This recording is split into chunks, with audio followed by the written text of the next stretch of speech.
ہمیشہ صاحبہ رشتہ جو ہوتا ہے احساس کا ہوتا ہے. بالکل. اگر بھائی کا رشتہ ہو، بہن کا رشتہ ہو، اگر پارٹنر کا رشتہ ہو، اس میں احساس نہیں ہے تو وہ رشتہ نہیں ہے. بے شک. رشتہ احساس کا ہونا چاہیے.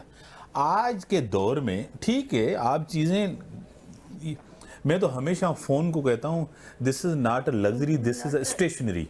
یہ یوز کرنے کے لیے یہ چیز ہے، یہ آپ کی ایک نیڈ ہے، نیڈ ہے. اور یہ تو کمپیوٹر یہ چیزیں آپ کے لیے اسٹیشنری ہیں، ایسا ہی یہ لگژری نہیں ہے. لیکن آپ کو کیا لگ رہا ہے کہ آج کے دور کے اندر، پہلے کے دور کے اندر آج جو ہے احساس کم ہے؟ احساس کم ہو گیا ہے. مٹیریلسٹک چیزوں کا جو ہے وہ یہ ساری چیزیں بہت زیادہ ہو گئی ہے نا.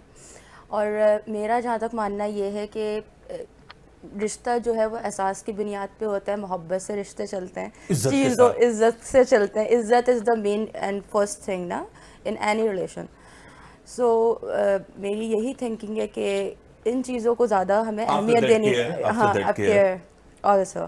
اور دوسری بات یہ ہے کہ ہر کسی کو اپنا مطلب ایک اپنی تھنکنگ ہوتی ہے کہ وہ رشتوں میں کس طرح وہ لے کے چل رہا ہے, کہ اگر جو ہے آپ کو کس طرح سے آپ کو گفٹس دینا پسند ہیں. اور میں جو پرسنلی میری تھنکنگ تھوڑی سی ڈفرینٹ ہے کہ بھئی عید پہ جو ہے وہ کیک اور گفٹس دینا اور یہ ساری چیزیں فیملی کو, بھائی کو, تو میرے اندر تھوڑا سا یہ والی چیز ہے. ہاں, یہ عید پہ جیسے یہ ہے کہ, اور میں تو مطلب تھوڑا سا بہانے ہی ڈھونڈ رہی ہوتی ہوں کہ نہ کوئی مطلب کوئی اوکیزن ہے تو بس کیک لے کر کیک کٹ کر لیا, عید مبارک کا کیک کٹ کر کے یہ والا. کرتے ہیں بڑے پیمانے پہ نہیں, normal with friends and family, just ایک سمپل گیٹ ٹوگیدر ہوتا ہے.